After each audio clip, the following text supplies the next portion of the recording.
So last lecture में जो हमने डिस्कस किया था वो क्या था आपका, ऑर्डर्ड टेट्राड एनालिसिस। ठीक है, अब हम क्या डिस्कस करेंगे, अनऑर्डर्ड टेट्राड एनालिसिस। देखो जो ऑर्डर टेट्राड होता है वो थोड़ा सा ना टीडियस होता है, क्योंकि उसमें आपको you have to see the order also, क्योंकि एक एक करके आपको स्पोर्ट्स को निकालना पड़ेगा। That will be time consuming, और आपको फिर उसको मेच्योर भी कराना है। ठीक है ना, क्योंकि उसी ऑर्डर में कराना है जिस ऑर्डर में आपने निकाले हैं। वो स्पोर की शक्ल देख के नहीं पता लग रहा है कि वो कैपिटल ए है या स्मॉल है या कैपिटल डी स्मॉल डी है, उसको आप जर्मिनेट कराते हो, उसके बाद आपको पता लगता है। ठीक है, तो much less tedious than ordered tetrad analysis is to isolate individual ASCII, allow them to mature, and then determine the each ascospore in no particular order। मतलब अगर अगर आपने उसके ऊपर करना है, फिर आप ये मत देखो कि ऑर्डर नहीं देखना, आप सिंपली निकालो और बाद में टोटल देख लो। ठीक है, तो वो एक तरह से क्या हो जाएगा, unordered tetrad analysis. As we shall see in the next section, such an analysis can be use to discover whether or not two genes are linked on the same chromosome। अभी अब हम क्या डिस्कस करेंगे, अभी तक हमने सिर्फ gene और सेंट्रोमेयर की बात की थी। इसमें आपको ना, मैं अभी दो टाइप का डाटा दिखाऊंगा, उस डाटा के बेस पे आप बताते हो कि जो दो जीन्स हैं जिनको आप स्टडी कर रहे हो वो लिंक्ड है। लिंक का मतलब वो सेम क्रोमोसोम पे है, या वो अनलिंक्ड है। लिंक्ड है तो ऑब्वियसली हम उनके बीच का डिस्टेंस भी निकालेंगे। ठीक है, जैसे मैं आपको यहाँ पे रिजल्ट ही दिखाता हूँ।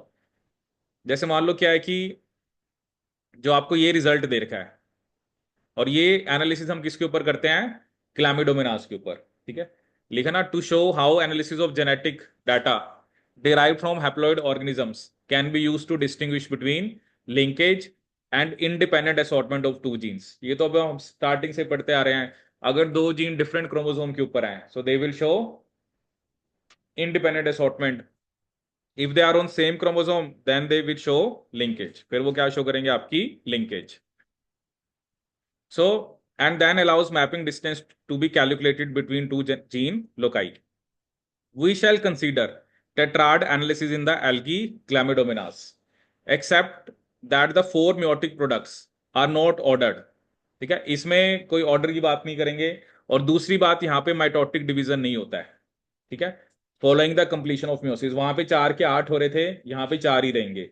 ठीक है, तो यहाँ पर ना कोई ऑर्डर हमने देखना है, जो भी प्रोडक्ट्स बनेंगे ना तो वो ऑर्डर्ड है और ना ही 4 से 8 हो रहे हैं। ठीक है, बाकी जो जनरल प्रिंसिपल्स जो आपने न्यूरोस्पोरा में डिस्कस करे हैं वो सेम अप्लाई होते हैं क्लामिडोमोनास के ऊपर। ठीक है, अब देखो, अगर आपके पास एक ऐसा रिजल्ट आया, ठीक है, जिसमें जैसे आपको शो कर रखे हैं कि पेरेंटल पेरेंटल कितने हैं, 43, और नॉन पेरेंटल कितने हैं, 43।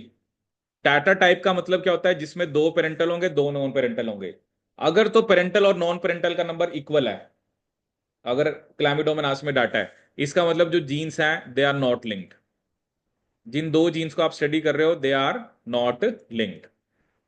सिंपली बस आपको याद रखना है। अभी मैं आपको दिखाऊंगा दोनों एग्जांपल डायग्राम की हेल्प से।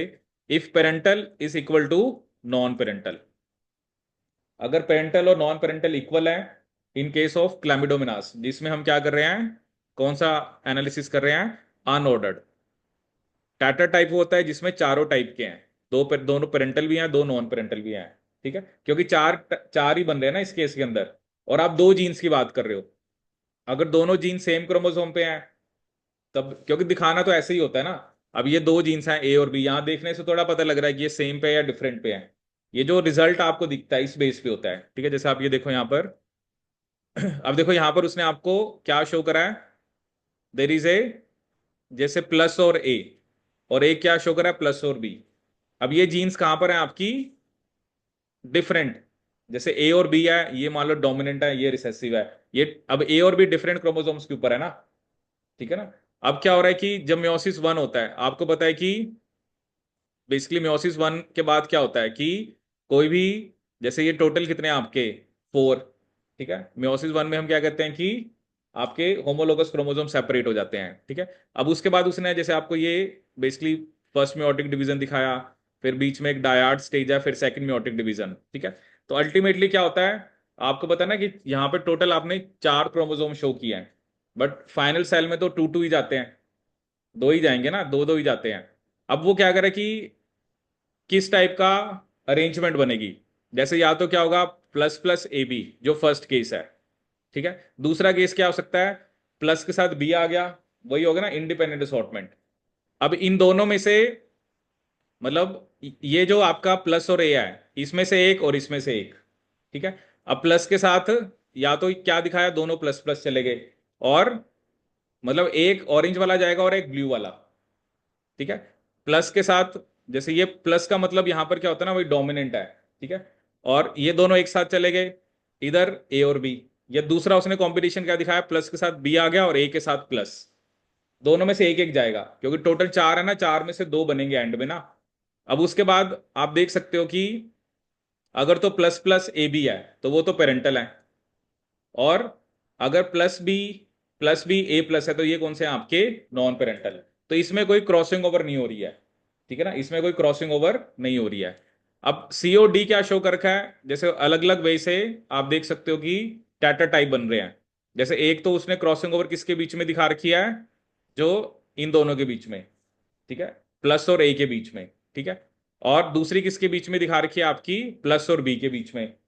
इसमें क्या होगा, इसमें जो कॉम्बिनेशन आप देखोगे, जैसे plus plus A plus plus B A B, इसमें दो पेरेंटल है, जब क्रॉसिंग ओवर होती है तो क्या होता है, दो पेरेंटल बनते हैं, दो नॉन पेरेंटल बनते हैं, ये तो हमें पता ही है।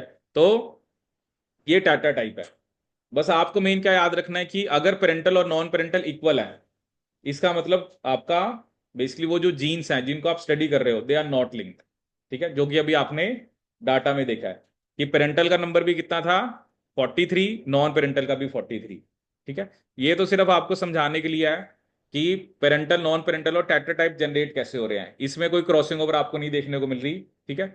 और इसमें आपको बेसिकली क्रॉसिंग ओवर मतलब एक सी में आपने दिखाया कि जैसे एक जो होमोलोगस पेयर का क्रोमोसोम है उसमें हो रही है, दूसरे में दूसरे होमोलोगस जो क्रोमोसोम का पेयर है उसके अंदर हो रही है, ठीक है। These are the two ways tetratypes can be generated, ठीक है। But the main thing is that की पेरेंटल और नॉन पेरेंटल अगर इक्वल है, इसका क्या मतलब है, वो जीन्स आपकी लिंक्ड नहीं है। यहां पे जीन्स है ए और बी, ठीक है ना, और प्लस प्लस क्या शो कर रहा है, उनकी may be dominant form show कर रहा है, ठीक है ना। चाहे आप इसको यहाँ पे फॉर एग्जांपल चाहे ए प्लस लिख लो और इसको चाहे बी प्लस लिख लो, ठीक है। तो वो तो सिर्फ इसकी नोटेशन है। तो आपको बस क्या ध्यान रखना, अगर पेरेंटल नॉन पेरेंटल इक्वल है, इसका मतलब जीन्स लिंक नहीं है। और जब जीन्स लिंक्ड ही नहीं है तो हम डिस्टेंस की बात नहीं करेंगे। डिस्टेंस की बात सिर्फ तभी होती है जब दोनों जीन सेम क्रोमोसोम के ऊपर होती हैं। ये थोड़ा है कि एक जीन एक के ऊपर है, बी दूसरे के ऊपर है, तब आप डिस्टेंस की बात नहीं करते हो। डिस्टेंस की बात हम सिर्फ तभी करते हैं जब जीन्स आपकी सेम क्रोमोसोम के ऊपर है, ठीक है। एक तो ये हो गया। दूसरा जो हमें डाटा दिखा रखा है, वो दिखा रखा है कि अगर ए और बी लिंक्ड है, ठीक है, जैसे आप देख सकते हो इसमें ए बी हमने सेम क्रोमोसोम पे शो किया है, और ये देखो आपका ए की डोमिनेंट फॉर्म है, फॉर एग्जांपल बी की डोमिनेंट फॉर्म है। अब नॉन क्रॉसओवर, इसमें क्या होगा, ए बी प्लस प्लस। इसमें कोई वो तो हो नहीं रहा ना कि आप कह रहे हो कि मतलब अगर किसी के पास जैसे जो भी क्रोमोसोम का नंबर है, ठीक है, उसके बाद बेसिकली उसका क्या हो रहा है, जो उनका जो नंबर है वो हाफ हो जाता है, ठीक है। अब इसमें क्या शो कर रहा है आपका, ये क्या बने आपके पेरेंटल, ठीक है, ये सारे आपके पेरेंटल हैं, ठीक है। अभी देखो ना, ये आपको फर्स्ट मियोटिक फेज के बाद जैसे मोनेट स्टेज जो भी इसमें मेंशन कर रखा है। अब नॉन पेरेंटल कैसे बनते हैं, अब थोड़ा सा ना ये आपको यहां पे ध्यान रखना पड़ेगा।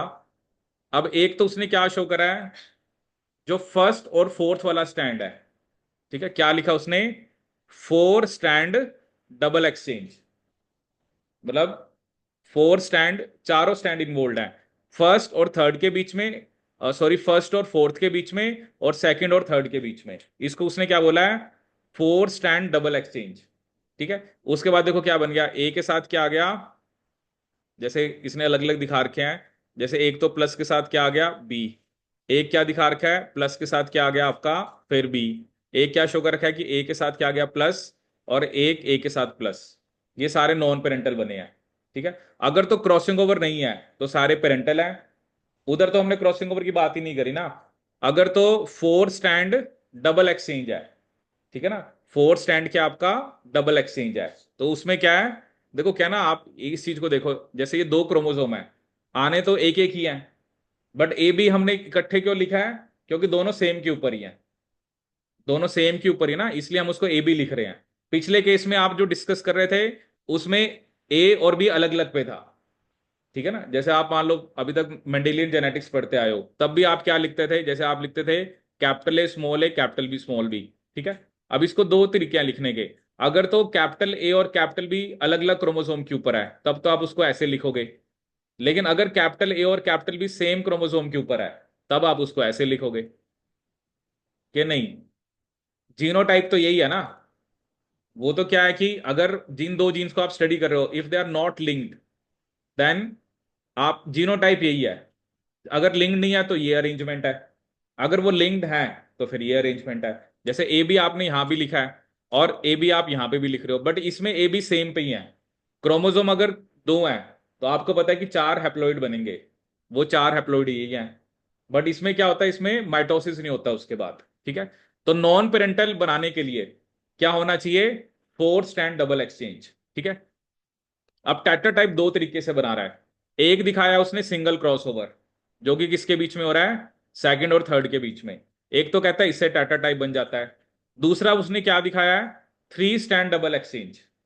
इसमें उसने क्या शो करा है कि जो फर्स्ट वाला है वो थर्ड के साथ कर रहा है और सेकंड और थर्ड का भी हो रहा है, इसके अंदर फोर्थ इन्वॉल्व नहीं है। जैसे वही हुआ ना, जैसे इसके साथ बेसिकली क्या था कि ये ए ऐसे गया फिर ये दोबारा बी आ गया, ठीक है। वो डिफरेंट टाइप ऑफ एक्सचेंज है। इसमें क्या दिखाया उसने, जैसे प्लस के साथ क्या आ गया बी, इसमें ए के साथ ए ऐसे पूरा जा रहा है और फिर प्लस आ गया। तो ये एक ऐसा टाइप का एक्सचेंज हुआ है जिसमें दो पेरेंटल और दो नॉन पेरेंटल बन जाते हैं। ये तो हमें पता ही है, सिंगल क्रॉसओवर से तो होता ही है। बट टैटर टाइप बनाने का एक और तरीका है जिसमें थ्री स्टैंड डबल एक्सचेंज, ठीक है। देखो ये सिर्फ आपको एक समझाने के लिए है, ज्यादातर क्वेश्चन वैसे टेट्राड एनालिसिस ऑर्डर्ड पे ही आता है, बट अगर आ गया तो आपको पता होना चाहिए, ठीक है। जैसे डाटा मैंने आपको एक एग्जांपल दिया, तो अगर क्वेश्चन में कुछ डाटा गिवन है, if parental and non parental are equal, इसका मतलब जीन्स लिंक नहीं है। देखो पहले हम लिंकेज की बात नहीं कर रहे थे, पहले हम सिर्फ मैपिंग कर रहे थे जीन टू सेंट्रोमियर। उसका फॉर्मूला मैंने आपको टेट्राड एनालिसिस में बताया था, half S D S by total into 100, वो एक अलग बात होगी। अब क्लामिडोमोनास में स्टडी करके आप ये बता सकते हो कि जो दो जीन्स है वो लिंक्ड है या नहीं है, ठीक है। If they are not linked, उस केस में पेरेंटल नॉन पेरेंटल इक्वल होगा, ठीक है। लेकिन इस केस में नहीं ऐसा होगा। इस केस में जैसे पहले तो आपको ये याद रखना है, पेरेंटल में no crossover, four strand double exchange for non parental, single crossover and three strand double exchange will produce your tetratype, ठीक है। अब इसमें जो डाटा आपको गिवन होगा, जैसे मान लो ये डाटा गिवन है, पेरेंटल कितने हैं 64, नॉन पेरेंटल कितने हैं 6। तो ये मतलब अगर दो टाइप का आपके पास डाटा है, अगर तो पेरेंटल नॉन पेरेंटल इक्वल है, इसका मतलब जीन्स अलग अलग क्रोमोसोम पे हैं। लेकिन पेरेंटल का नंबर नॉन पेरेंटल से बहुत ज्यादा आ रहा है, इसका मतलब जीन्स जो है वो लिंक्ड है, ठीक है। और टाटा टाइप कितने हैं 30। इसमें ए और बी के बीच में डिस्टेंस निकालने का फॉर्मूला क्या है, नॉन पेरेंटल कितने हैं आपके 6, हाफ इंटू टाटा टाइप, क्योंकि टाटा टाइप में चारों है ना, पेरेंटल भी है नॉन पेरेंटल भी है, तो हम उसका हाफ कर देते हैं। तो यहां पे हाफ इंटू 30 कितना हो जाएगा 15। टोटल कितने हैं 100 इंटू 100, तो क्या डिस्टेंस आ गया आपका 21 मैप यूनिट। ये फॉर्मूला कहां पर एप्लीकेबल है, जब जब जीन्स लिंक नहीं है, तो वहां पर तो इस फॉर्मूला हमने लगाना ही नहीं है ना, क्योंकि वहां पर तो जब जब लिंकेज जीन है तो आप एक्सचेंज फ्रीक्वेंसी या डिस्टेंस की बात नहीं करोगे। डिस्टेंस की बात कब की जाती है, जब जीन दोनों सेम क्रोमोसोम के ऊपर है, ठीक है। अभी अनऑर्डर्ड में भी मतलब मेन यही है। ये आ रखा है कहीं एक एक आधी बार एग्जाम में क्वेश्चन, कि उसमें तो आपको पता लग गया, जो मतलब आपको ना ये दोनों जो ये याद रखने हैं कि पेरेंटल नॉन पेरेंटल इसमें कोई क्रॉसिंग ओवर नहीं है। इसमें टेट्रा टाइप कैसे जनरेट हो रहा है, सिंगल क्रॉसओवर की वजह से ही हो रहा है। लेकिन जो ये वाला केस है, इसमें पेरेंटल में तो क्रॉसओवर है नहीं, बट नॉन पेरेंटल के अंदर फोर स्टैंड डबल एक्सचेंज।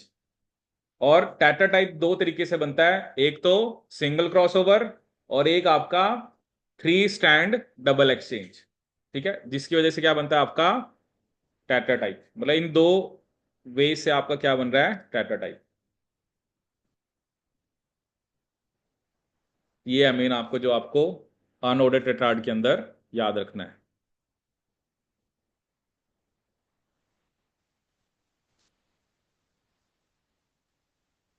ठीक है, तो लास्ट लेक्चर में, मतलब लास्ट वीडियो में हमने डिस्कस किया था ऑर्डर्ड, और अब हमने क्या डिस्कस किया, आपका अनऑर्डर्ड। ठीक है, तो ज़्यादातर क्वेश्चन देखो जो मैंने आपको बताए थे वो ऑर्डर्ड के हैं, बट ये भी आ रखे हैं। तो अल्टीमेटली बस वहां पे एफडीएस एसडीएस की बात होती है और डिस्टेंस निकालने की, और यहाँ पर बात हो रही है, और ये स्टडी हम करते हैं क्लैमिडोमोनास के ऊपर। क्लैमिडोमोनास जो है वो एक ग्रीन एल्गी है, और ये देखो मैंने आपको स्टार्टिंग में ही बताया था कि आप इसमें ये बता सकते हो कि वेदर और two genes are linked on the same chromosome, कि वो जो जीन्स हैं वो लिंक्ड हैं या नहीं है। ठीक है, तो ये अनऑर्डर्ड इसलिए है क्योंकि इसमें कोई आपका ऑर्डर है नहीं। ठीक है, और दूसरी बात यह है कि यहाँ पर माइटोटिक डिवीजन भी नहीं होता क्लैमिडोमिनास के अंदर। ठीक है, और ये आपको बस इसके अंदर ध्यान रखना है।